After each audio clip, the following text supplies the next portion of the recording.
Good morning, students. How are you all? Are you all fine? Good. And did you do the homework? Yesterday you got some homework, right? Did you do that? Let's see how many of you have done correctly. Let's check. So, students, I told you to write the activity in your notebook. Yes? So, when you will write the activity in your notebook, you will not write in a direct manner. Okay, when you will fare it in your notebook, you will not write in the direct manner as given in the textbook.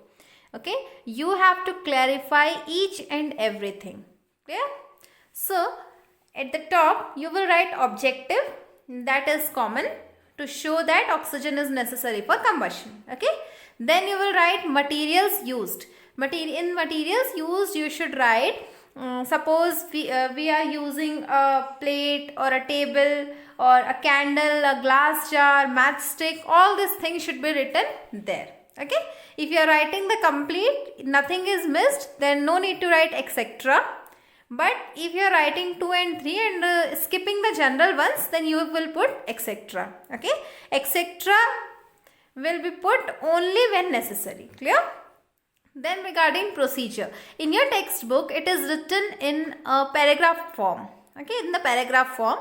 So try not to write in the paragraph form. Okay, don't copy down. Don't just copy down from your textbook. Write in your own words. Okay, point wise, whatever you understood in the class, from the video or from the textbook, you write in your own words. Okay, I think many of you have just written from the textbook, so don't do that. Write in your own words, whatever you have understood by your own, that you will write point wise. Maybe some may write in 1, 2, 3 points, maybe more, so that depends upon you. Okay, make short points and write it so that you will remember and easy to understand. Then next you will write the observation. Okay, in the observation you will not write a complete lengthy paragraph. You will simply write what did you observe. Okay, what we observed, we just you will write that it was observed that the candle which was not covered with glass jar was still burning, but the candle which was closed, which was kept hidden by the covered by the glass jar, that was not burning. Okay, this will be your observation, only this much. Then in the conclusion you will write hence, or you can use therefore. Okay, then you will write hence we conclude that oxygen is necessary for combustion. Okay, in this manner you will write the activity.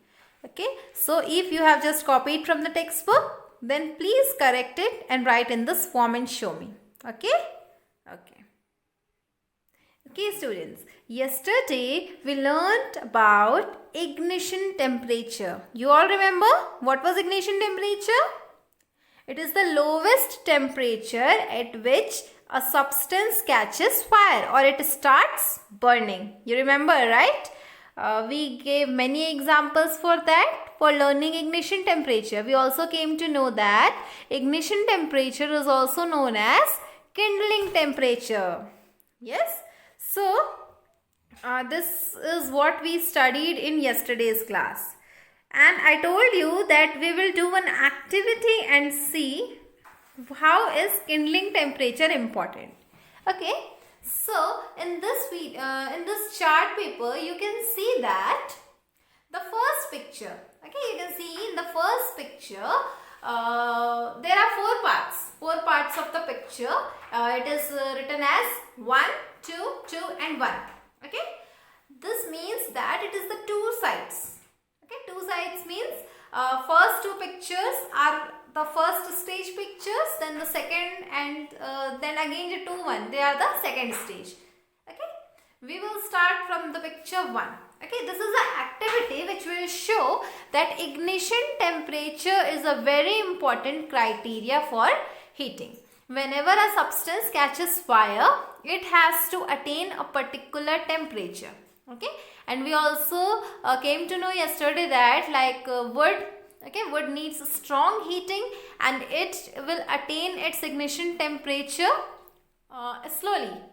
But paper or kerosene, petrol, these things, these fuels will catch fire very frequently, okay, because they have low ignition temperature. So in the same manner, in this activity, we will prove that ignition temperature is necessary for combustion. In this activity, our objective will be to show that substances burn above their ignition temperature. This will be our objective. Then when we come to the materials part, in this we need some materials like paper, a piece of paper. Then we need a candle. Okay. Then we will need the matchstick. Then we will need the water. These are some of the materials which we need for this activity. Then we will come for the procedure. In the procedure, step by step we will go, and in the first step of ours will be to make paper cups using the paper sheet. Okay, we will make 2 paper cups. Okay, we will make 2 paper cups. See, you can see in both the pictures, you can see in 1 and 2, 2 paper cups are there. Okay, we will make 2 paper cups. Now we will light a candle using matchstick. Okay, and we will take that paper cup above the candle. Okay, you can see how it is placed in the picture. So we will take above the candle. Okay, now what we will do is in one of the paper cup, here in the paper cup 1, you can see the arrow showing pouring of water. So in one of the paper cup we will pour water. Okay, and the other cup will be empty. Okay, so paper cup in the picture 1 is filled with water. Okay, then the picture 2 shows that paper cup is empty, no water is there. Okay, this is the first stage. This was what happened. Now we will see what is the effect of this. When we put the water and when we don't put the water, what is the effect of it. In the next one, you can see again 1. Okay, you can see 1 in the next part. Okay, in the first picture you can see the paper cup which was filled with water has not catch fire. Can you see the evolution of fire? No, you cannot see. But in the second one, okay, in the second one you can see that the fire has evolved. The fire has evolved. Why? Because that was empty. This paper was empty. This paper cup was empty. In the picture 2, the paper cup was empty, which was not filled with water. But in the picture 1, it was filled with water, and so it will not catch fire. Then this will be our procedure. First point will be make 2 paper cups. Okay. Then point number 2, light 2 candles. Okay. Point number 3, place the paper cup above the candle. 4th point, pour water in one of the paper cup. Okay, this is our procedure. That's it. Then when we will come to observation, in the observation we will write that the empty cup catches fire, whereas the cup filled with water does not catch fire. Okay, this will be our observation. But students, in the picture 1, which is filled with water, you will see that it will not immediately catch fire. But after some time, you will feel that the water inside the paper cup will start getting hot. Okay, it will start getting hotter. So what happens here? This we will write in the observation. Okay, 2 things are needed to be written in the observation. First, that the empty cup catches fire, whereas the cup with water does not catch fire. Okay, then you will also write after some time the water in the paper cup becomes hot. Okay, that much you will write in the observation. Now you will write your conclusion part. In the conclusion you will write that when we heat the empty paper cup, okay, it catches fire because the ignition temperature of the paper is low and it gets fired very quickly. But the water has high ignition temperature, a high ignition point, and so that is the reason that it is getting hotter after so much time and not immediately catching fire. This will be your conclusion. So like this you will complete the activity, and this activity shows that fuel, okay, paper is a fuel, so it has a low ignition temperature and that's why it catches fire very quickly. But the water has high ignition temperature, so it gets hotter after some time. Okay. So this activity tells us that different substances have different ignition temperatures. Okay. So this is what we have learnt in this activity. Okay. Now let's move to our next topic. Okay. Flammable and inflammable substances. See, here is a twist. You will find the same points written. Okay, in the flammable substance I have written low ignition point, catches fire easily. Example is petrol, kerosene, LPG, etc. In the inflammable also I have written the same thing. Low ignition temperature, catches fire easily. Example petrol, diesel and petrol, kerosene, LPG, etc. Students, the thing is flammable and inflammable, both are same. Okay, it is a very kiddish mentality of ours that in the early time what happened is when we were in lower classes, it was like write opposites for the following. Okay, 2 or 3 would come, and we were very lazy to study the word meanings and objectives, etc. So what we used to do, we just used to put in, on, un, all these things in the front side and make it the opposite. So in the same way, you don't confuse between flammable and inflammable. Okay, it is not that the flammable is the positive one and inflammable is the negative one. No, flammable and inflammable both are the same. Okay, terms are written differently, but it is inflammable only. Okay, don't confuse within both. Both are same. So what are you can be asked what are inflammable substances. Okay, you also can be asked what are flammable substances.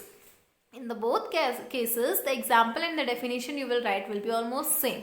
Okay, so what are flammable or inflammable substances? They are those substances which have very low ignition temperature. Okay, and whenever we provide heat to them, suddenly they will catch fire and start burning. Okay, we know this for petrol, kerosene, LPG, all these things. So these are some the examples of flammable or inflammable substances. Okay. Now let's go through a very small topic that is given in your textbook, that is about safety matchstick. You all have seen matchstick, right? Yes, that same matchstick which we use in our homes for domestic purposes, we are talking about the same matchstick. You may wonder why it is called safety matchstick. Students, it is nothing because it is very safe. Okay, it will not undergo any spontaneous combustion. Okay, you have seen that we just rub the matchstick, okay, with the matchbox, and then only it starts burning. Yes, spontaneously, without any ignition, without any heat, it will not burn by its own. Okay, so it is safe, and it is nothing toxic. It is not toxic at all. Okay, so that's why it is known as safe. Okay, safety matchstick. Now the earlier matchstick which we were using contained many substances like first antimony trisulfide with potassium chlorate, with white phosphorus, which was again mixed with some glue, and starch. Okay. Now what is antimony trisulfide? See, antimony trisulfide is a black or orange colored substance. Okay, it is a black or orange colored substance, and it is solid in state, but it is insoluble in water. Okay, it is such a substance, and it is mainly used in the manufacture of paints and in the manufacture of matchsticks. It is an important compound. Okay, the formula is Sb2S3. Okay, the formula for antimony trisulfide will be Sb2S3. Okay, you should remember this. The question can be asked to you, what is the formula for antimony trisulfide? So you have to write the formula for antimony trisulfide is Sb2S3. Okay. Then the second component is potassium chlorate. Okay. The formula for potassium chlorate is KClO3. Okay. Potassium, the formula for potassium is K. Then chlorate, that is represented by Cl, and O3, the presence of 3 molecules of oxygen. Okay. Then it makes it chlorate. Okay. Chlorine mixed with 3 molecules of oxygen forms the chlorate, the potassium chlorate. Okay. With that, some white phosphorus is also used. Okay. These 3 mixtures, and again they are mixed with glue, the same glue which we use, glue and some amount of starch. Okay. We all know starch is just a polysaccharide. Okay, a type of carbohydrate. It is a hydrocarbon containing compound. Yes. See, it mainly the formula is 6 molecules of carbon, then 10 molecules of hydrogen and 5 molecules of oxygen mainly. And it can be increased based on the type and the number of carbon molecules or the number present in that. Okay. So these were the main components of earlier form of matchstick which we used to use. Okay, earlier.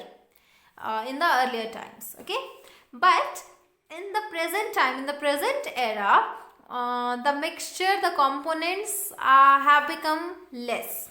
Okay, today in today's matchstick, we will only find antimony trisulfide. Okay, then potassium chlorate. Okay, the 2 things will be present. What are those? Antimony trisulfide plus potassium chlorate. Only these 2 things are present in the head of the matchstick. Okay. Earlier many things were present. In the present time, white phosphorus is removed.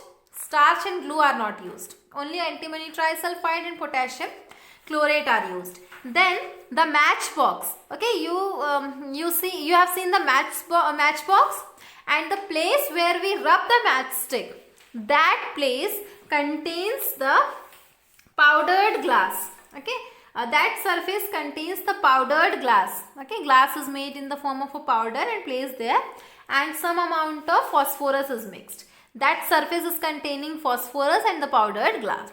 And when we rub the matchstick there, it ignites and catches fire. Okay, so this is all about safety matchstick. So in today's class, we learned about the activity showing ignition temperature necessary for combustion. Then we studied about the flammable and inflammable substances, and then we came to know about the safety matchstick. So that's all for today. Go through the chapter well, go through the topic well, and if you have any doubt in today's class, you can contact me. Okay. Now time for your work. Okay, let's do some questions and see that you have understood or not. Okay, first question, LPG stands for dash. So students, tell me, what is the full form of LPG? It is liquefied petroleum gas. It is the same gas which we use for cooking in our homes. Okay, then second question, name of some inflammable substances are? Means you have to give some examples. Okay, let's see. At the moment, I remembered petrol and kerosene. You may remember many more. It is diesel, then there is LPG, CNG, etc. So you can write that. Okay, it's not compulsory that what I have given that you have to write. You can write many more examples. We have so many examples of inflammable substances. Then the third question. During extreme heat of summer, dash occurs. Tell me, students. Okay, just refresh your memories. We have learned this, right? Try. Forest fire. Did you remember? Okay, we studied about forest fire. During extreme heat of summer, forest fire occurs. Okay, so I hope you all are clear with today's topic. Now, this is your homework. These questions you have to do and show me. Okay, we will also discuss this in our next class. First question, define ignition temperature. Students, please don't just copy from the internet or don't just copy from the textbook. Okay, try to write in your own words what you have understood. Okay, your answers may differ. Okay, your answers may differ from each other, but it's not compulsory that if you are differing means you are wrong. No, it is not like that. Okay, our minds work in different ways, but it is not. It does not mean that one is wrong and the other is correct. Okay, so use your brain. Okay, and do with your own. Okay. Then second question: what are inflammable substances? Okay. Then third question: what does a matchstick contain? What does a matchstick contain? Okay. This is your homework. So do study well. Do the homework. And have a good day. Study well, stay home, stay safe. Okay, thank you.